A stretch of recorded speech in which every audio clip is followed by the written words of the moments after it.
Muy buenos días, mi nombre es José Isidro Roa y voy a estarlos acompañando durante estas sesiones del curso Técnicas de Aprendizaje. Vamos a iniciar con los conceptos con los que nos corresponden. Conceptos previos, diagnóstico y conocimiento de los estilos de aprendizaje de los estudiantes, tema importantísimo que es el cerebro y las funciones, las inteligencias múltiples. Vamos a trabajar también conceptualización de los estilos de aprendizaje y la planificación del tiempo. Pues para poder iniciar con nuestro curso y con nuestra sesión del día de hoy, pues vamos a empezar a trabajar con unas definiciones y que ustedes mismos van a dar y también van a encontrar este trabajito en la plataforma. Entonces, los conceptos a los cuales ustedes van a definir el día de hoy es aprendizaje, técnicas, estilos e inteligencia. En la plataforma van a encontrar un espacio también para que puedan escribir las definiciones que ustedes pueden dar a estos diferentes conceptos. El objetivo de esa actividad es que ustedes puedan colocar lo que ustedes consideran, lo que ustedes saben de esos términos sin acudir a ningún diccionario, lo que puedan conocer hasta el momento. Van a encontrar también en la presentación que les voy a hacer entrega una serie de actividades, unos ejercicios. Esos ejercicios nos van a ayudar a trabajar nuestro cerebro, a despertar nuestra mente y poder estar pues, atentos a la sesión del día de hoy. Vamos a iniciar entonces primero que todo con el concepto de cerebro. Entonces, el cerebro es un órgano de nuestro cuerpo humano, es el órgano más importante del aparato del sistema nervioso, hace parte del sistema nervioso central y constituye la parte más voluminosa y conocida del encéfalo. El cerebro está ubicado en la parte anterior y superior de nuestra cavidad craneal y está presente en todos los seres vertebrados. Dentro del cráneo encontramos un líquido que se denomina el líquido encefalorraquídeo, el cual va a tener una función específica que es de protección. Esa protección es tanto física como una protección inmunológica. Es decir, este líquido va a proteger nuestro cerebro de cualquier golpe o cualquier trauma que pueda tener a nivel físico, pero también lo protege de cualquier enfermedad inmunológica que lo quiera afectar o atacar. El cerebro no es un músculo, está conformado por miocitos. No está conformado por miocitos, que son las células musculares, las que dan formación a los tejidos musculares, sino que está formado por dendritas y axones, que son los que permiten que haya una intercomunicación entre las neuronas, que son la mayor composición de nuestro cerebro. Nuestro cerebro tiene como funciones específicas la de controlar las funciones vitales. Esto quiere decir que todo lo que nuestro cuerpo requiera, respirar, dormir, comer, masticar, todo este tipo de acciones se van a desarrollar desde nuestro cerebro, al igual que las pulsaciones, el ritmo cardíaco, bueno, todo lo que tiene que ver con el funcionamiento de nuestro cuerpo está dirigido desde nuestro cerebro. Tiene otra función importante, es que recibe, procesa e interpreta toda la información. Toda esta información que nosotros recibimos a través de los sentidos, como el tacto, la vista, el olfato, es recibida por el cerebro, el cual va a recibirla e interpretarla. ¿Listo? La tercera función que encontramos es que controla los movimientos y la posición postural. Lo referente al caminar, al correr, al movernos, a estar de pie, en cualquier movimiento está controlado desde nuestro cerebro. Cuarto, es responsable de las emociones y sentimientos. Entonces, toda nuestra parte emocional también la vamos a encontrar direccionada o dirigida a través de nuestro cerebro. Entonces es mentira cuando creemos que es el corazón el que puede expresar nuestras emociones y sentimientos. No, es nuestro cerebro el que está encargado también del manejo de estas emociones. Quinto, nos permite pensar. Y sexto, controla todas las funciones cognitivas, todo lo que tiene que ver con la memorización, el aprendizaje, la percepción y todo lo que requerimos para nuestros procesos académicos. El cerebro se divide en unas zonas cerebrales. Aquí las vamos a encontrar como el creativo, reactivo e instintivo, pero las vamos a llamar de la siguiente manera. La parte azul corresponde a el neocórtex. Esta parte es la zona cerebral más importante en donde vamos a encontrar todo lo que tiene que ver con la construcción del conocimiento, la memorización, todos los procesos cognitivos. El neocórtex está conformado por el 90% de nuestra corteza cerebral. Tiene una extensión de aproximadamente 2 metros y tiene un grosor entre 2 y 4 milímetros. Aunque es delgada, es una estructura de gran extensión, por lo tanto está condensada y plegada. Por este motivo, vamos a encontrar que nuestro cerebro está como visualmente con circunvoluciones y curvaturas. Tenemos una segunda zona, que es la zona límbica, en donde está ubicada la aparición de nuestros estados emocionales. El miedo, la felicidad, la rabia, todo tiene su principal base neurológica en esta red de neuronas, que es la zona límbica. Aquí es donde encontramos las emociones, todo lo que podemos denominar como lo no racional está en este lugar. Determinar lo que merece ser aprendido, y esto es algo muy importante.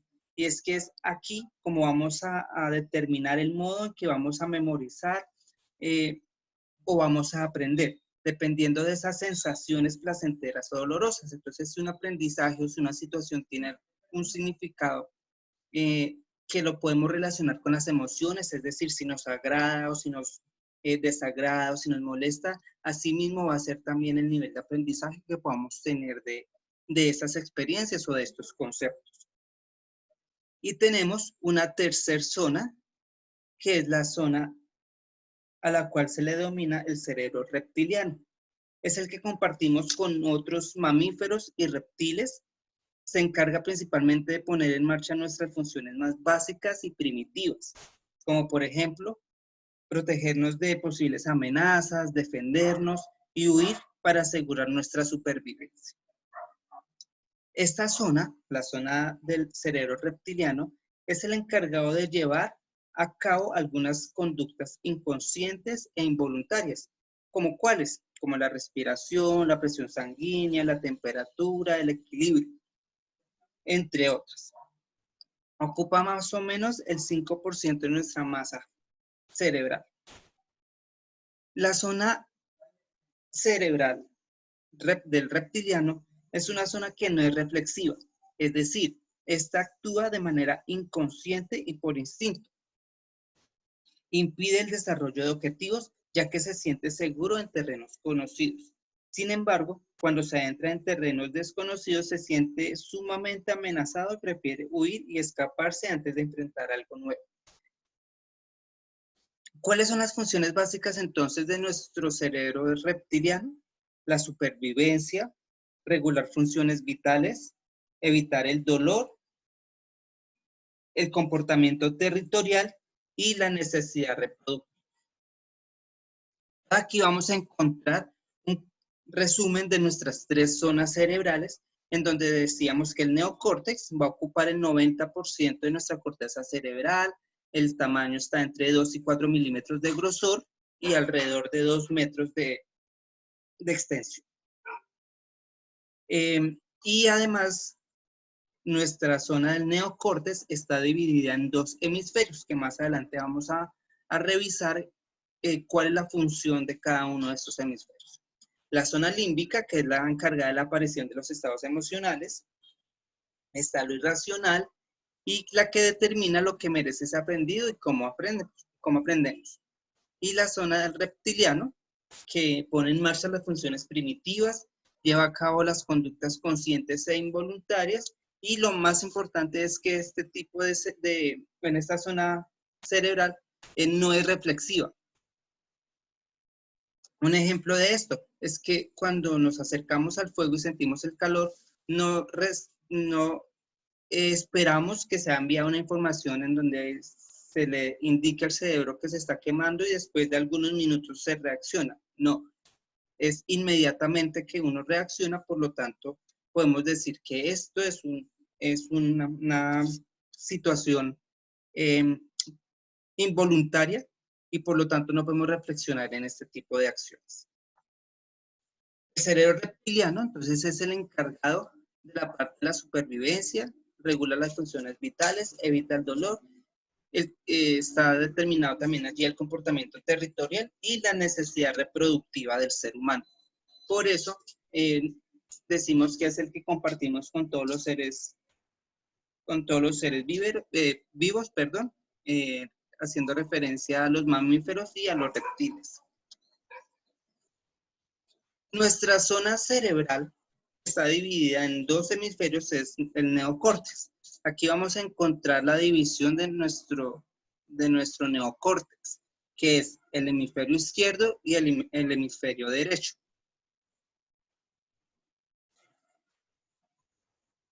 Aquí vamos a encontrar un texto para que podamos hacer una lectura primero y nos vamos a tomar 2 minuticos para hacer lectura de este texto.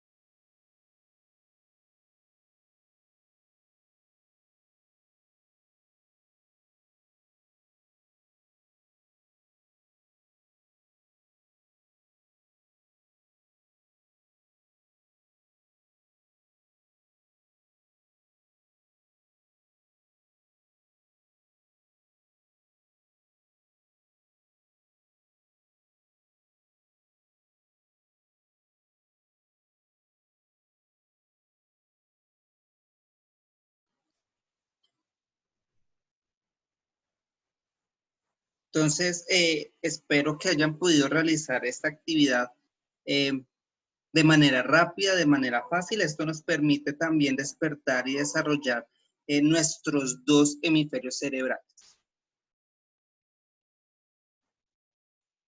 Aquí encontramos entonces la clasificación de las habilidades y de las características propias de cada uno de nuestros hemisferios. Tenemos el hemisferio izquierdo y tenemos el hemisferio derecho.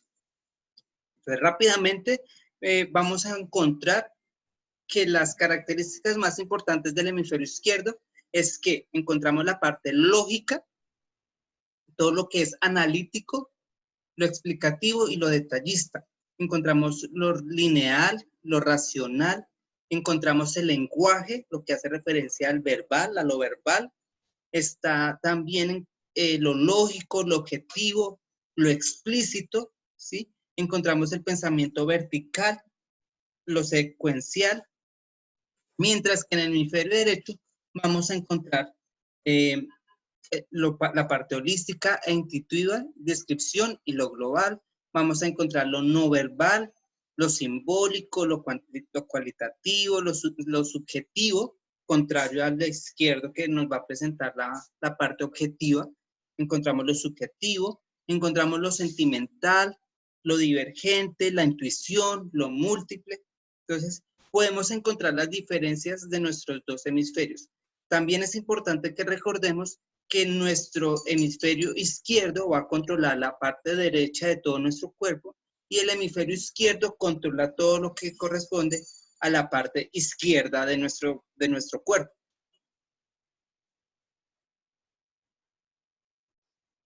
Entonces, otro cuadrito en donde vamos a encontrar las características propias de cada uno de los hemisferios. Entonces, tenemos el hemisferio izquierdo, el hemisferio derecho, en donde, como les decía ahorita, en el izquierdo encontramos lo verbal, ¿sí? Todo lo que tiene que ver con el lenguaje, porque les recuerdo que toda la estructura de nuestro lenguaje está muy relacionada a la lógica. Entonces, por eso hace parte de nuestro hemisferio izquierdo.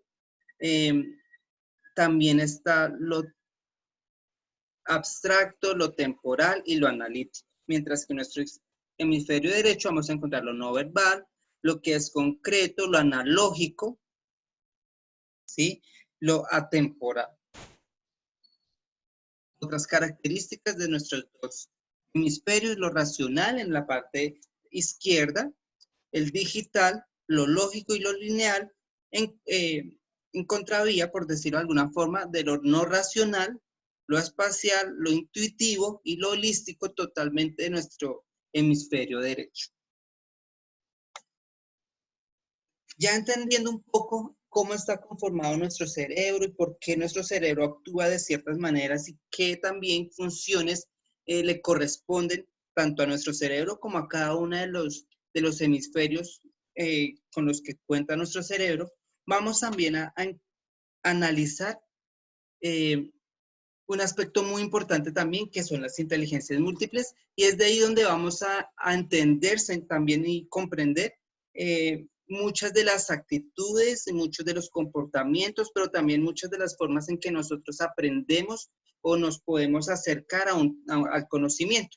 Es importante que en estos procesos educativos podamos entender y tener claro cómo aprendemos, qué nos gusta, cuáles son nuestros intereses, para sí mismo, como les veíamos con nuestra zona cerebral, que es la límbica, que ella es la que nos va a controlar también la manera en que nosotros vamos a aprender. Entonces, si nuestro aprendizaje es dinámico, si es divertido, si vamos a experimentar algunas reacciones placenteras frente a lo que estamos aprendiendo, así mismo va a ser nuestro nivel de aprendizaje. O sea, va a ser un poco mejor que aquellos conceptos o palabras o aprendizajes que puedan generar cierta indisposición o cierto disgusto. Entonces van a reducir también esa capacidad en que vamos a aprender.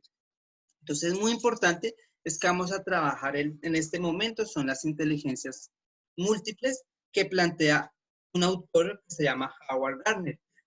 Howard Gardner es un psicólogo él tuvo que salir de la Alemania nazi junto con sus padres y se fueron a vivir a Estados Unidos. Desde niño a él le gustaba mucho la lectura y a interpretar el piano. Estudió en Harvard, obtuvo su licenciatura en 1965. Aunque él había planeado inicialmente estudiar Derecho, se inspiró muchísimo en la obra de Jean Piaget, que es otro personaje importante dentro de la psicología y dentro del desarrollo cognitivo y también la forma del aprendizaje, cómo aprendemos. Entonces tuvo inspiración con este personaje, Jean Piaget, y se orientó hacia la psicología y la neuropsicología. Se concentró también específicamente en la psicología del desarrollo. También se interesó por la influencia de psicólogos tales como Erik Erikson y Hermann Brunner. Este autor es súper importante y reconocido por su teoría de las inteligencias múltiples.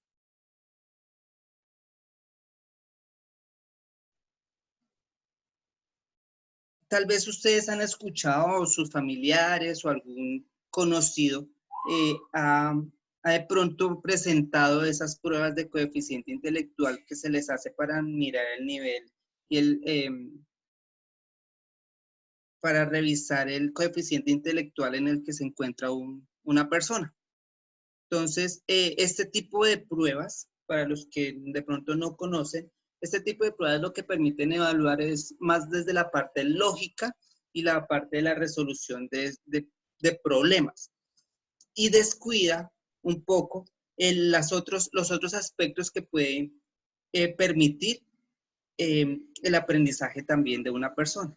Entonces es a través de estas críticas que surgen por este tipo de tests de coeficiente intelectual, que surge también la posibilidad de ver a la persona, de ver al individuo como, como alguien que puede aprender otras cosas o que puede tener otras habilidades en diferentes aspectos. Y por eso nuestro autor, Howard Gardner, nos va a hablar de 8 inteligencias múltiples a las cuales él denominó de la siguiente manera: la inteligencia lógico-matemática, la espacial, cinético-corporal, musical, interpersonal, intrapersonal y la naturalista. Vamos a ver entonces en qué consiste cada una de esas inteligencias múltiples. La primera que vamos a trabajar es la lógico-matemática. Esa es la inteligencia lógico-matemática, que es la habilidad que poseemos todos los seres humanos, para resolver problemas tanto lógicos como matemáticos. Comprende las capacidades que necesitamos para manejar operaciones matemáticas y razonar concretamente. Es la más semejante a la inteligencia que miden los test de inteligencias normales. Entonces, como les decía ahorita, los test de coeficiente intelectual nos van a medir es desde este tipo de inteligencia, de la lógico-matemática, que es la que nos permite resolver problemas lógicos y matemáticos. Las otras habilidades no son tenidas en cuenta para nuestros tests de coeficiente intelectual. Tenemos un famoso importante dentro de este tipo dentro de esta inteligencia, que es Isaac Newton. Isaac Newton fue un científico, físico, filósofo, inventor, matemático inglés, que él describió la ley gravitacional universal y estableció las bases de la mecánica clásica mediante las leyes que llevan su nombre. Otros descubrimientos científicos que se pueden destacar de Isaac Newton es sobre la naturaleza, la luz y la óptica, además del desarrollo del cálculo matemático. Entonces son algunos de los aportes que tuvo Isaac Newton y que podemos decir que está ubicado y que desarrolló en mayor medida este tipo de inteligencia, la lógico-matemática. Tenemos también la inteligencia lingüística. La inteligencia lingüística consiste en la fluidez que posee una persona en el uso de la palabra. Es la destreza en la utilización del lenguaje, haciendo hincapié en el significado de las palabras, su orden sintáctico y sus sonidos. Entonces, la persona que tiene esta inteligencia lingüística no es que sepa hablar, por decirlo de alguna forma, no. Es esta persona que tiene la facilidad para utilizar ese lenguaje en un contexto determinado. Entonces, al dar un discurso, al hacer una ponencia, al presentarse frente a un público, este tipo de acciones son las que permiten identificar si esta persona tiene o no tiene esta inteligencia lingüística. Nuestro famoso que va a representar esta inteligencia lingüística es Abraham Lincoln. Para los que no saben, Abraham Lincoln fue el 16º presidente de los Estados Unidos y el primero por el Partido Republicano. Fue un fuerte oponente de la expansión de la esclavitud de los Estados Unidos. Ganó la nominación del Partido Republicano en 1860 y fue elegido presidente a finales de este mismo año. Durante este periodo ayudó a preservar a los Estados Unidos por derrota de los seccionistas, Estados Confederados de América en la Guerra Civil estadounidense.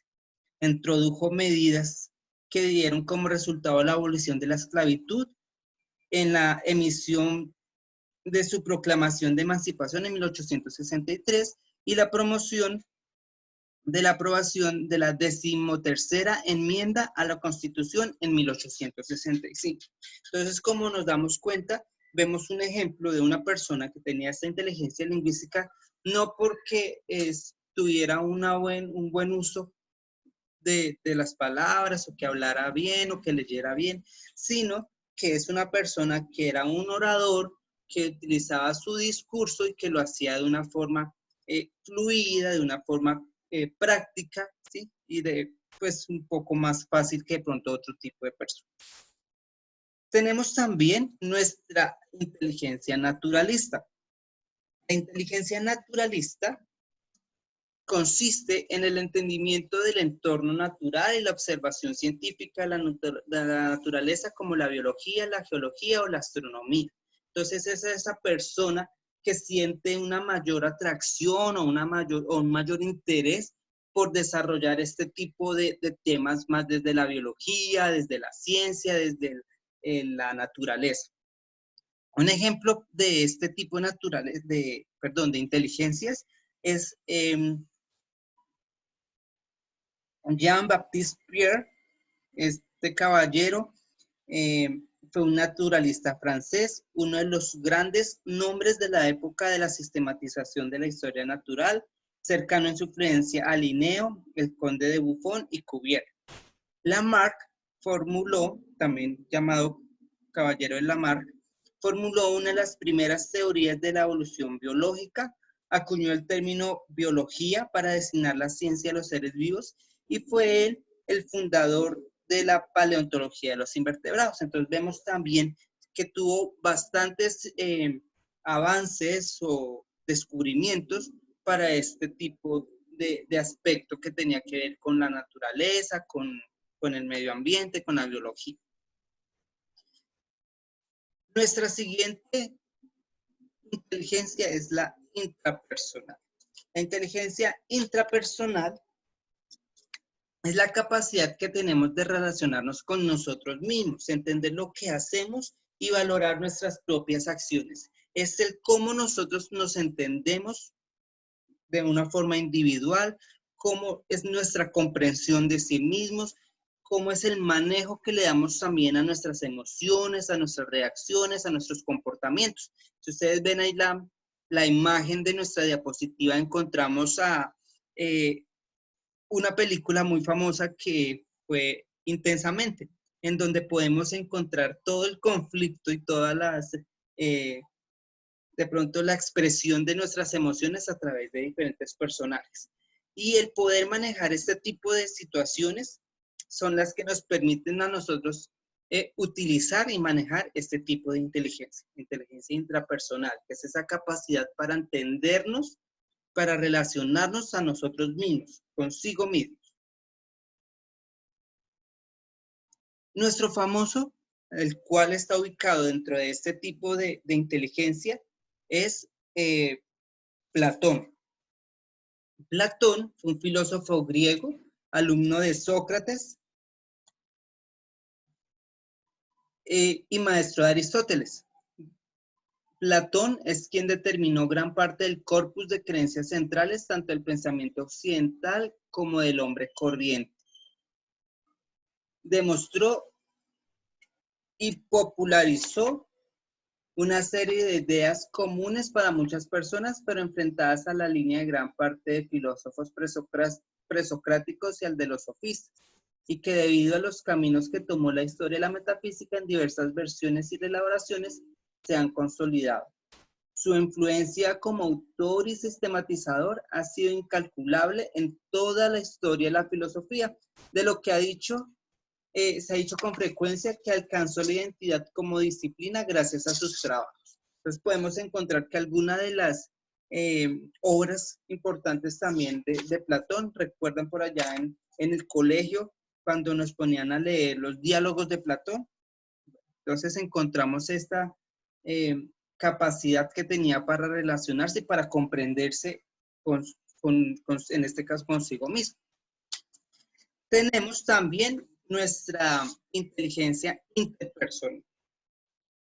Si la inteligencia intrapersonal es la comprensión de nosotros mismos y el poder relacionarnos con nosotros mismos, la interpersonal tiene que ver con la parte externa, o sea, con los que están afuera de nosotros. Es decir, consiste en relacionarnos y comprender a otras personas. Incluye las habilidades para mostrar expresiones faciales, controlar la voz, expresar gestos en determinadas ocasiones y también abarca la capacidad para percibir las emociones en otras personas. Entonces, inteligencia interpersonal va a estar centrada en la relación, en el trato que podemos tener con los demás. Y nuestro personaje representante de esta inteligencia es la Madre Teresa de Calcuta. Nació el 5 de septiembre de 1997, fue una religiosa católica albanesa célebre por su labor humanitaria en la India. Fue galardonada con el Premio Nobel de la Paz en 1979 y beatificada por el Papa Juan Pablo II en el año 2003. Un ejemplo claro de esa capacidad, de esa también facilidad para interactuar con los demás, para relacionarse con las otras personas, identificando las necesidades, identificando los comportamientos y las formas en que se puede reaccionar.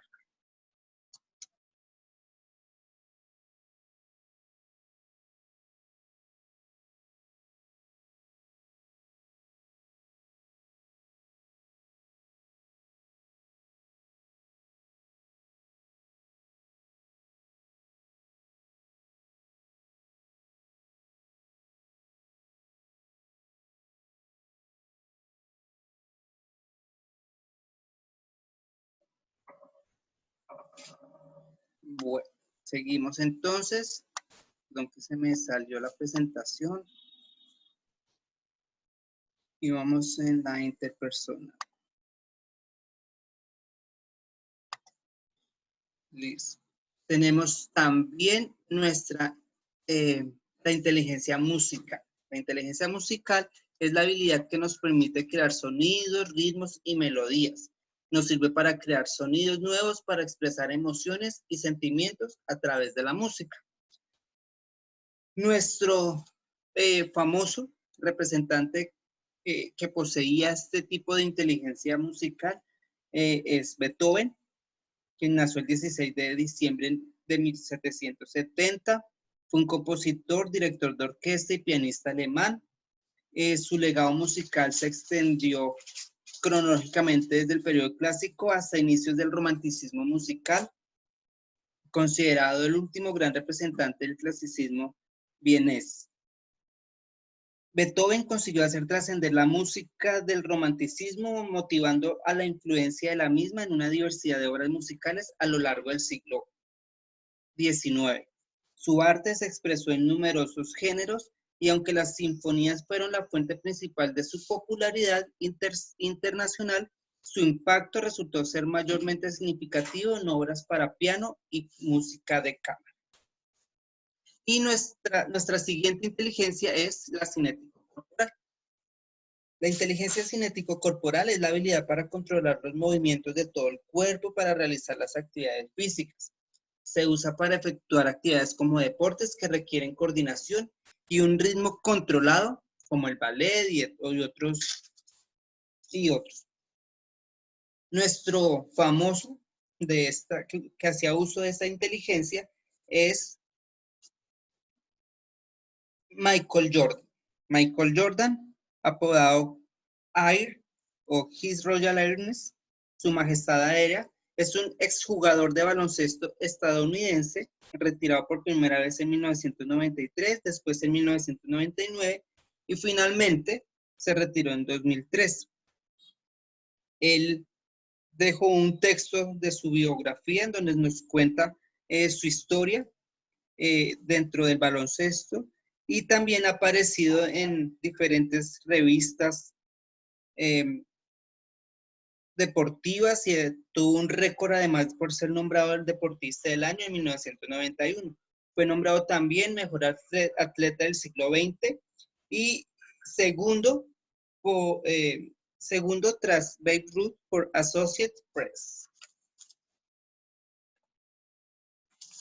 Tenemos nuestra siguiente inteligencia, que es la espacial. Nuestra inteligencia espacial es la habilidad que tenemos de crear un modelo mental de formas, colores y texturas. Está ligada a la imaginación. Una persona con alta inteligencia visual está capacitada para transformar lo que crea en su mente en imágenes, tal como se expresa en el arte gráfico. Esta inteligencia nos capacita para crear diseños, cuadros, diagramas y construir cosas.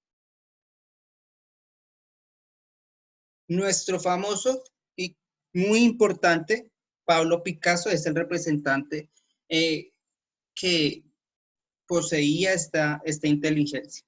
Pablo Picasso, cuyo nombre era Pablo Diego José Francisco de Paula, Juan Nepomuceno María de los Remedios, Cipriano de la Santísima Trinidad, mártir, Patricio Clito Ruiz y Picasso. Nació en Málaga el 25 de octubre de 1881 y murió en 1973. Es conocido simplemente como Pablo Picasso. Fue un pintor y escultor español, creador junto con Georges Braque y Juan Gris del movimiento cubista, uno de los mayores artistas del siglo XX, quien participó y estuvo en la génesis de muchos movimientos artísticos que se propagaron en todo el mundo, ejerciendo una gran influencia en muchos otros grandes artistas de su tiempo. Incansablemente prolífico, pintó más de 2000 obras sobrevivientes en museos de toda Europa y el resto del mundo. Pacifista y comunista, fue miembro del Partido Comunista Francés hasta el día de su muerte. Entonces, este era pues nuestro tema acerca de las inteligencias múltiples, y vemos diferentes autores y diferentes personas que conocemos y que tenían este tipo de inteligencias. El hecho de que tuviera o que fuera representante de una de ellas no significaba que no pudiera desarrollar las otras. Se leyeron estas diferentes biografías y de pronto historias para que entendamos que una persona puede desarrollarse en diferentes aspectos, que no necesariamente tiene que ser matemático, que no necesariamente tiene que ser músico, sino que puede desarrollar diferentes habilidades y tiene diferentes posibilidades para hacerlo, diferentes entornos y contextos para poder también poner en uso esas habilidades. Por eso, cuando iniciamos la sesión, yo les decía que los test de coeficiente intelectual no permitía o no eran una forma real para evaluar las habilidades de una persona o el nivel de intelectualismo de una persona, porque pueden haber otras características, otras habilidades que no son tomadas en cuenta, y pues aquí vemos un gran ejemplo de ellas, las diferentes habilidades que podemos desarrollar, y el objetivo es que podamos entender cuál es nuestra inteligencia, cuáles son esos aspectos en los cuales más nos podemos destacar, y asimismo poderlos modificar para poder adquirir también nuestro aprendizaje. Entonces, si es desde la música, si es desde lo espacial, si es de lo lógico-matemático, también podemos en cada uno de estos aspectos orientar nuestros procesos de aprendizaje para optimizar también nuestros desempeños académicos. Con esto entonces damos terminado a nuestra primera sesión teórica con respecto a cerebro, inteligencias múltiples y todas las funciones que están involucradas en el funcionamiento del cerebro. ¿Listos? Entonces, están planteadas las actividades en la plataforma. Una de las actividades que tenemos allí es la construcción de un párrafo. Bueno, en realidad son dos párrafos. Un párrafo en el que ustedes van a escribir cuál es la inteligencia que desarrollan más fácilmente. Ustedes se sienten más hábiles en el desarrollo de esa inteligencia.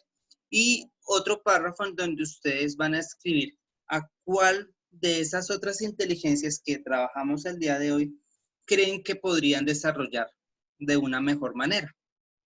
Listo, que aunque no la utilicen, de pronto por el conocimiento que tengan de ustedes mismos, pueden desarrollarlas y pueden aplicarlas también en su ámbito laboral.